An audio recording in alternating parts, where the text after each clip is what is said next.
Namaku Irfan, TKI asal Jawa Timur yang sudah 4 tahun bekerja di Afrika Selatan. Aku bekerja sebagai sopir pribadi di sebuah keluarga kaya raya. Pemilik rumah itu adalah seorang janda muda bernama Madam Amira, wanita keturunan bangsawan yang kehilangan suaminya dalam kecelakaan helikopter 2 tahun lalu. Sejak saat itu, ia hidup dalam kesepian, mengurus kekayaan yang seolah tak ada habisnya. Aku tak pernah membayangkan hidupku akan berubah drastis hanya karena sebuah kejadian kecil. Hari itu, seperti biasa, aku menjemput Madam Amira dari kantor perusahaannya. Namun, saat di dalam mobil, ia terlihat gelisah. "Irfan," katanya pelan, suaranya seperti menahan sesuatu. "Kamu sudah berapa lama di sini?" "4 tahun, Madam," jawabku sopan. Ia mengangguk, lalu memandangku dalam-dalam lewat kaca spion. "Dan selama 4 tahun itu, kamu belum pernah berbuat salah padaku." Aku hanya tersenyum kikuk, tak menyangka dia mengingat hal-hal seperti itu. 3 hari setelah percakapan itu, aku dipanggil ke ruang tamu oleh kepala pelayan. Ketika masuk, aku melihat ada keluarga besar Madam Amira di sana. Mereka semua menatapku, dan di tengah-tengah mereka, duduklah Madam Amira dengan gaun hijau zamrud yang mewah. "Irfan," katanya dengan suara lantang, "hari ini, aku ingin melamarmu." Dek, jantungku seolah berhenti berdetak, seluruh ruangan mendadak hening. Aku mengira itu hanya candaan, tapi wajah Madam Amira sangat serius. "Aku ingin menikahimu, Irfan. Aku sudah bicara dengan keluargaku. Jika kamu setuju, mahar yang akan kuberikan adalah 70 miliar rupiah."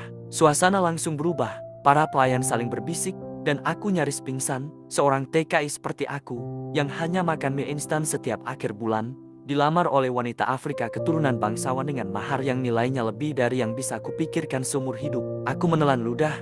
"Madam, saya ini cuma sopir, tapi kamu punya hati yang lebih mahal dari semua hartaku." Kalimat itu membuat semua terdiam. Namun aku tahu, menerima lamaran itu berarti aku akan menghadapi hidup yang sama sekali baru dan mungkin juga bahaya yang tak pernah kuduga. Belum sempat aku menjawab, suara keras memecah keheningan. Seorang pria tinggi besar masuk sambil membanting pintu. Ia menunjuk wajahku. "Tidak semudah itu.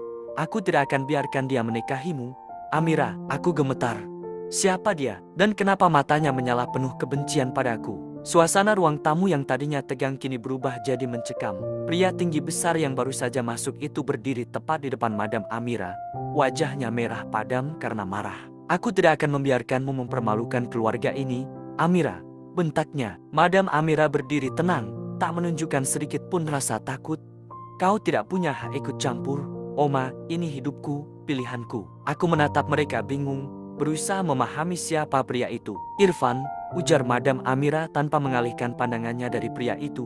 "Kenalkan, ini Oma, saudara tiriku. Sejak ayah kami meninggal, dia mencoba menguasai semua aset keluarga." Aku semakin gugup. Ternyata, bukan hanya soal cinta yang rumit, tapi ini juga menyangkut kekuasaan dan warisan. "Dia hanya sopir, Amira. Orang seperti dia tidak pantas berdiri sejajar dengan kita," kata Oma sambil menunjuk tajam ke arahku. "Apa yang kau cari darinya? Uang? Dia tidak punya apa-apa." Madam Amira mendekat ke arah Oma, wajahnya dingin. "Justru itu, dia tak pernah berpura-pura. Tak seperti dirimu, yang selama ini hidup dari sisa-sisa harta ayah kita." Aku ingin bicara, tapi lidahku keluh. Aku merasa seperti boneka di tengah pertarungan antara dua singa. "Oma," lanjut Madam Amira, "aku akan tetap menikah dengannya, dan jika kamu menghalangi, aku akan buka semua dokumen penggelapan dana perusahaan yang kamu lakukan tahun lalu." Oma terdiam. Ia mengepalkan tinjunya, tapi tak bisa membalas. Perlahan, ia melangkah mundur sambil menatapku dengan tajam. "Baik, tapi jangan salahkan aku kalau dunia luar tidak bisa menerima pernikahan kalian." Setelah Oma pergi, Madam Amira memandangku. Matanya lembut. "Maafkan aku tahu ini tiba-tiba, tapi aku serius, Irfan." Aku menarik napas panjang. "Madam, saya cuma takut ini bukan dunia saya. Saya orang biasa, tak layak untuk Anda. Tapi kamu punya hati yang tulus, itu yang membuatmu luar biasa." Beberapa hari kemudian, berita lamaran ini mulai menyebar. Media lokal mulai memburu wajahku. Foto-foto kami tersebar di koran. Warga sekitar rumah bahkan mulai menyapaku dengan hormat, seolah aku sudah jadi bangsawan. Tapi di balik itu, bisik-bisik miring pun bermunculan. "Ada apa TKI miskin dilamar janda kaya? Pasti dia pakai pelet atau ilmu hitam." Fitnah demi fitnah mulai menghujani hidupku. Tapi yang lebih menakutkan adalah kejadian malam itu. Sekitar pukul 2 pagi, saat aku terlelap di kamar pelayan, aku terbangun karena mendengar suara langkah kaki di luar jendela. Aku mengintip perlahan dan melihat seseorang berkerudung hitam memandangi kamarku dari balik pagar. Ia berdiri diam, seperti patung. Ketika aku berani membuka jendela dan berteriak, sosok itu menghilang ke dalam kegelapan. Sejak saat itu, aku sadar, mungkin ini bukan sekadar tentang cinta. Ini mungkin sudah menyentuh ranah nyawa. Pagi harinya, aku terbangun dengan rasa gelisah. Bayangan sosok misterius yang mengintip dari balik pagar masih terpatri jelas di kepalaku. Namun aku tak berani cerita pada siapapun, termasuk Madam Amira. Aku tak ingin menambah bebannya. Hari itu, aku dipanggil oleh pengacara keluarga ke ruang kerja. Di sana, sudah duduk Madam Amira bersama 2 orang bersetelan jas hitam dan 1 berkas tebal di atas meja. "Irfan, ini penting," kata Madam Amira sambil menatapku dalam. "Sebelum kita melangkah ke jenjang pernikahan, kamu harus tahu apa yang kamu hadapi." Salah satu pengacara membuka berkas dan menjelaskan bahwa pernikahan ini akan melibatkan perjanjian pranikah internasional, mengingat status kewarganegaraan dan harta kekayaan yang sangat besar. Aku akan diminta menandatangani dokumen bahwa aku tidak akan menuntut harta warisan jika pernikahan berakhir kecuali jika pernikahan berlangsung lebih dari 5 tahun. Aku hanya bisa mengangguk pelan. Saya tidak mengejar hartanya, Pak. Saya hanya tidak tahu kenapa saya dipilih. Madam Amira tersenyum. "Karena kamu tidak pernah memandangku seperti orang lain memandangku. Sejak pertama kali kamu menolongku saat ban mobilku pecah, kamu tidak melihat statusku, hanya perempuan yang sedang kesulitan." Aku terdiam. Aku ingat betul kejadian itu, sekitar 3 tahun lalu. Aku baru seminggu jadi sopir cadangan. Saat itu, aku melihat Madam Amira di pinggir jalan sendirian, mengenakan pakaian biasa tanpa perhiasan. Aku tidak tahu dia siapa. Aku hanya bantu karena kasihan. Ternyata, itulah yang membuatnya menaruh perhatian padaku. Namun kebahagiaan itu belum lama bertahan. Malam harinya, aku mendapat surat misterius yang diselipkan di bawah pintu kamar. Kertas usang itu hanya berisi 1 kalimat. "Jika kau tetap lanjut, mayatmu akan jadi berita." Tanganku gemetar memegang surat itu. Rasa takut menjalar hingga ke ujung jari. Siapa yang mengirim surat itu? Oma? Atau ada orang lain yang tak menginginkan aku dan Madam Amira bersatu? Keesokan harinya, aku berniat pamit. Aku merasa ini terlalu berat bagiku. Tapi saat aku hendak bicara, Madam Amira lebih dulu memelukku. "Jangan tinggalkan aku, Irfan. Tolong. Aku sudah kehilangan segalanya. Suamiku dulu pun bukan pria yang mencintaiku. Aku hanya ingin hidup sederhana, dengan orang yang bisa membuatku tertawa." Aku membeku, air matanya membasahi bahuku. Pelukan itu bukan milik seorang janda bangsawan, tapi wanita yang sangat rapuh dan kesepian. Saat itu juga, aku membuat keputusan. Aku akan tetap di sini. Aku akan jaga Madam, apapun yang terjadi. Sejak hari itu, persiapan pernikahan mulai berjalan, tapi tekanan dari luar semakin keras. Media terus mengorek masa laluku. Wartawan datang ke kampung halamanku di Jawa Timur. Bahkan keluargaku di Indonesia mulai ditanyai soal niat asliku menikahi wanita kaya raya. Aku terjebak dalam pusaran yang semakin dalam. Dan tepat 7 hari sebelum hari pernikahan, sesuatu yang tak masuk akal terjadi. Hari itu menjadi salah satu hari paling mencekam dalam hidupku. Madam Amira terbaring lemah di ranjang rumah sakit pribadi. Wajahnya pucat dan detak jantungnya sempat tak stabil. Dokter pribadi mengatakan bahwa racun yang ditemukan dalam tehnya adalah jenis yang langka, hanya digunakan oleh kalangan militer dan sulit didapatkan secara umum. Jelas ini bukan kejadian biasa. Dan satu-satunya orang yang mungkin punya akses ke hal semacam itu adalah Oma. Aku marah, tapi di saat bersamaan, rasa takut dalam diriku juga mulai tumbuh. Jika dia tega mencoba membunuh saudara tirinya sendiri, apa yang akan ia lakukan padaku? Aku ingin menyerah, kabur, tapi lagi-lagi, saat aku duduk di samping ranjang Madam Amira, mendengar dia memanggil namaku pelan dalam tidurnya, aku tak kuasa meninggalkannya. "Ma, jangan tinggalin aku sendirian," gumamnya lemah, meski dalam kondisi koma ringan. Aku menggenggam tangannya. "Saya nggak akan pergi, Madam, bahkan kalau seluruh dunia melawan kita." Beberapa hari kemudian, saat Madam mulai pulih, ia memaksakan diri berdiri. Ia berkata, "Pernikahan ini tetap harus dilangsungkan. Kita akan tunjukkan pada dunia dan pada Oma bahwa cinta tak bisa dibunuh." 7 hari setelah percobaan racun itu, pernikahan digelar tanpa pesta besar.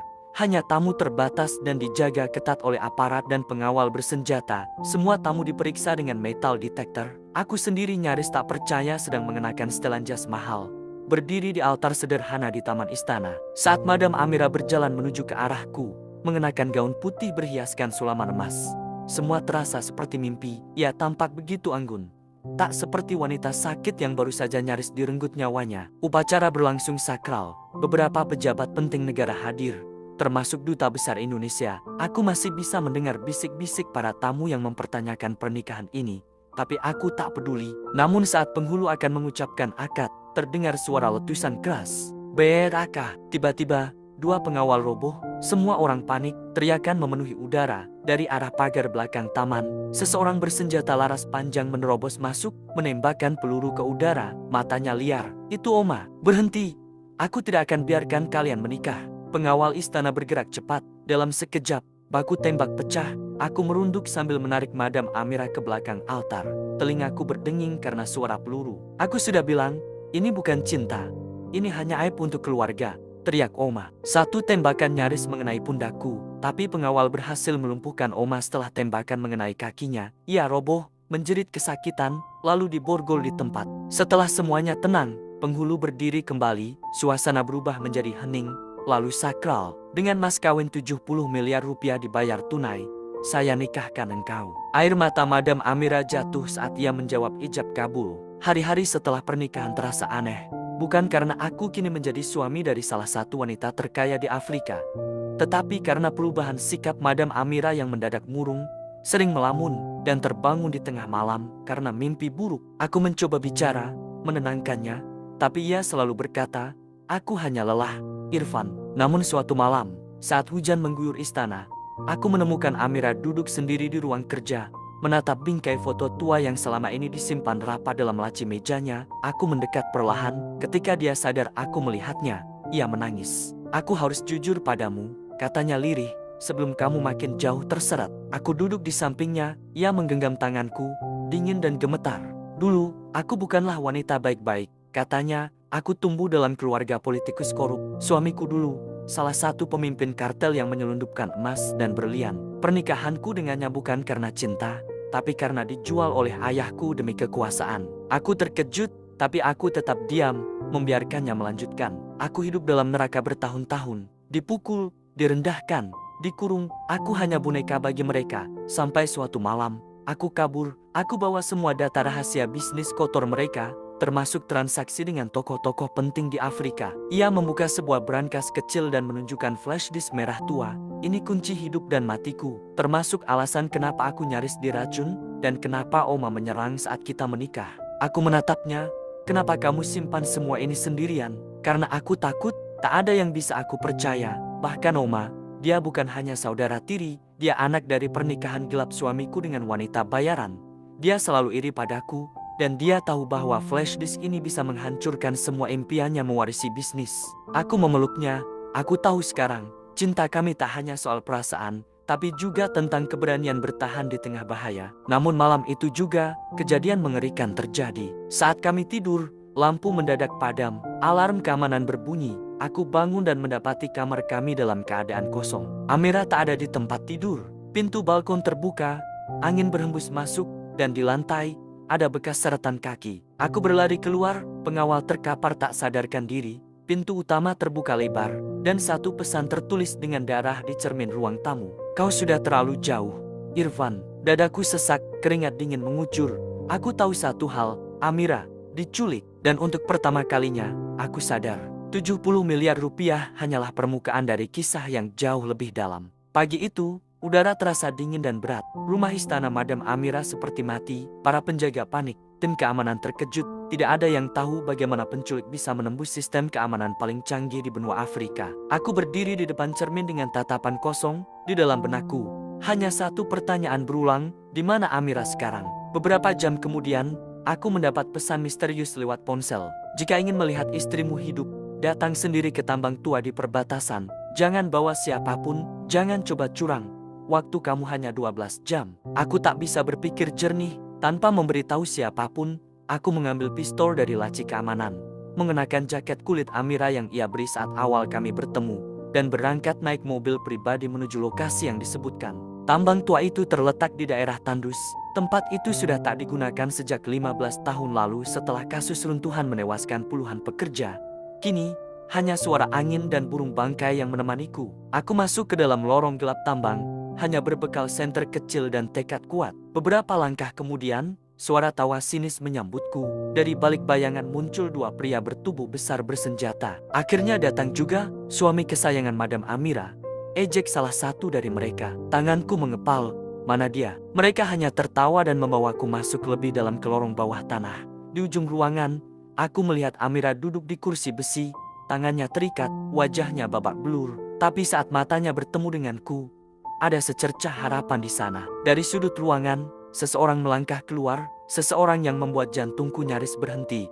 "Oma, selamat datang di akhir kisah cinta palsumu, Irfan," katanya dengan senyum iblis.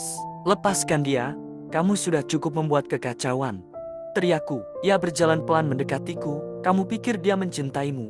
Dia hanya mainkan kamu, dia gunakan kamu untuk menutup jejak masa lalunya." Aku menahan emosi. "Kamu yang main kotor. Oma, kamu takut kalau rahasia keluargamu terbongkar. Itu sebabnya kamu culik dia, kan? Karena dia pegang buktinya." Wajahnya langsung berubah dingin. Ia melirik dua anak buahnya, memberi isyarat. Mereka mulai mendekat, tapi saat itulah aku bergerak cepat. Kukira, tak mungkin aku menang melawan dua pria bersenjata. Tapi aku bukan pria lemah yang dulu datang sebagai TKI, aku telah berubah. Amira mengajariku banyak hal, termasuk bertahan hidup. Dalam hitungan detik, aku berhasil menjatuhkan salah satu pria, merebut senjatanya, dan mengarahkan moncong senapan ke arah Oma. "Lepaskan dia, sekarang," desisku. Oma terlihat panik, tapi sebelum sempat ia mengeluarkan pistol dari balik jasnya, suara sirine mendadak meraung dari luar tambang. Pasukan khusus masuk menyerbu. Ternyata, Madam Amira sempat mengaktifkan pelacak kecil di liontin yang selalu ia kenakan dan aku yang lupa sempat menyentuh liontin itu sebelum berangkat tadi. "Lari!" teriak salah satu anggota pasukan khusus. Suara TikTok bom digital bergema dari balik lorong gelap tambang. Waktu menunjukkan jam 2:59 menit. Jam 2:58 menit. Detik terus berjalan menuju kehancuran. Aku mengangkat Amira yang masih lemas. Beberapa anggota tim membantuku membopongnya keluar dari tambang. Tapi langkah kami melambat karena reruntuhan yang mulai runtuh sedikit demi sedikit akibat getaran bom yang siap meledak. "Lewat sini, jalan alternatif ke atas," teriak seorang komandan pasukan, menunjuk ke sebuah lorong sempit di sisi kiri tambang. Kami masuk ke lorong itu, satu persatu menyusuri jalan gelap tanpa cahaya. Nafasku tersengal. Amira memeluk erat di punggungku. "Simpan flash disknya baik-baik," bisiknya lemah. Aku mengangguk tanpa suara. Di dalam saku jaketku, benda kecil itu seperti bara api yang membakar semua masalah. Rahasia bisnis gelap Oma, transaksi gelap internasional, dan nama-nama besar di pemerintahan Afrika. Jam 2:15 menit. Kami hampir sampai di pintu keluar, ketika salah satu anak buah Oma yang sempat lolos, muncul dari bayangan dan menodongkan pistol ke arah kami. "Berikan flash disk itu, sekarang," gertaknya. Aku menatap matanya tajam. Tidak ada rasa takut lagi. Di detik itu, yang kupikirkan hanya satu, jika aku mati, Amira harus selamat. Tapi sebelum pria itu sempat menarik pelatuk, peluru menghantam dadanya, ia terhuyung, jatuh. Aku menoleh. Ternyata, peluru itu berasal dari Rani, asisten pribadi Amira yang selama ini terlihat diam dan lembut. Namun tatapan matanya berbeda. Ia menatapku tajam dan berkata, "Aku sudah cukup berdiam diri. Aku tahu semua ini sejak awal." Aku bingung. "Maksud kamu?" Rani mendekat. "Oma memaksa ayahku menjual tambang ini saat aku masih kecil. Keluargaku dibantai karena menolak. Aku tahu semua kebusukan keluarganya. Tapi aku harus diam demi keselamatan Amira." Air matanya jatuh. Sekarang waktunya mengakhiri semua ini. Ledakan besar mengguncang tambang. Kami terhempas ke tanah. Debu, batu, dan kobaran api mengisi langit. Namun beruntung, lorong sempit tempat kami berada menjadi satu-satunya jalur aman. Tambang utama runtuh total, mengubur Oma dan semua anak buahnya yang masih tertinggal. Kami bertiga, aku, Amira, dan Rani, berhasil keluar hidup-hidup. Di bawah sinar matahari sore, kami berdiri di atas reruntuhan tambang. Nafas masih memburu, tubuh penuh luka, tapi hati terasa ringan. "Akhirnya, selesai," lirih Amira. Namun aku tahu, ini belum sepenuhnya usai. Karena isi flash disk itu belum kami buka, dan bisa jadi yang akan kami lihat lebih mengejutkan daripada semua yang telah terjadi. 3 hari setelah tragedi tambang, suasana istana Madam Amira masih sunyi. Media internasional membanjiri gerbang depan. Pihak kerajaan turun tangan. Dunia internasional menyoroti skandal keluarga Oma yang akhirnya terbongkar. Namun di ruang kerja rahasia, hanya ada kami bertiga, aku, Amira, dan Rani. Di atas meja, tergeletak flash disk kecil yang sempat kusembunyikan dalam saku jaket. Benda kecil itu kini jadi kunci membuka semua kebenaran. Dengan tangan gemetar, Amira memasukkannya ke laptop. Tampilan layar segera menampilkan folder bernama Project Harimau. Aku membaca satu persatu file, dokumen keuangan, bukti transfer miliaran dolar ke rekening-rekening gelap, hingga foto-foto pertemuan rahasia Oma dengan pejabat tinggi dari berbagai negara. Tapi yang paling mengejutkan adalah satu folder terakhir. Target selanjutnya Indonesia. Aku membeku. Dia ingin memperluas jaringan tambang ilegal ke tanah airmu, Irfan, ucap Rani lirih. Mereka menyuap pejabat lokal, menculik warga desa yang menolak, lalu menghilangkan jejak. Air mataku jatuh. Ini bukan lagi soal dendam pribadi, ini soal kemanusiaan. Amira mengangguk, kita harus laporkan ke PBB, dunia harus tahu. Namun di detik itu juga, pikiranku berubah. Aku berdiri, menatap Amira dalam-dalam. Amira, aku ingin pulang ke Indonesia. Ia terdiam. Kamu serius? Aku mengangguk pelan. Hidup di sini penuh kemewahan, tapi hatiku tetap tertinggal di tanah kelahiran. Di desa tempat aku dulu kerja jadi TKI, di rumah reyot milik ibu. Aku ingin membangun kembali semuanya, tapi bukan dengan uang, melainkan dengan perjuangan dan kebenaran. Ia memelukku erat. Kalau itu keputusanmu, aku akan mendukung, tapi izinkan aku menyumbangkan seluruh kekayaanku untuk mendanai pembangunan desa dan memberantas jaringan tambang ilegal di Asia Tenggara. Aku terkejut. Kamu yakin? Amira tersenyum haru. Harta tanpa cinta dan keadilan hanya akan jadi kutukan. Beberapa minggu kemudian, aku kembali ke Indonesia, tapi bukan sebagai buruh lepas, melainkan sebagai duta perubahan. Amira mendirikan yayasan kemanusiaan atas namaku dan Rani. Bersama-sama, kami membuka sekolah gratis, klinik kesehatan, dan lembaga hukum untuk rakyat kecil. Flash disk itu menjadi alat bukti dalam sidang internasional. Nama Oma dan jaringan gelapnya dibongkar hingga ke akar. Media menyebutku sang TKI 70 rupiah miliar yang menolak hidup mewah demi tanah air. Dan di tengah semua sorotan itu, aku hanya berdiri di depan rumah tua ibuku, menatap langit senja, dan berbisik pelan. Terima kasih, Amira, bukan karena hartamu, tapi karena kamu membuatku percaya bahwa cinta sejati bisa mengubah dunia. Kisah ini menjadi pengingat bahwa harga cinta sejati tidak diukur dari mahar, tapi dari keberanian memilih jalan yang benar meski harus melawan dunia.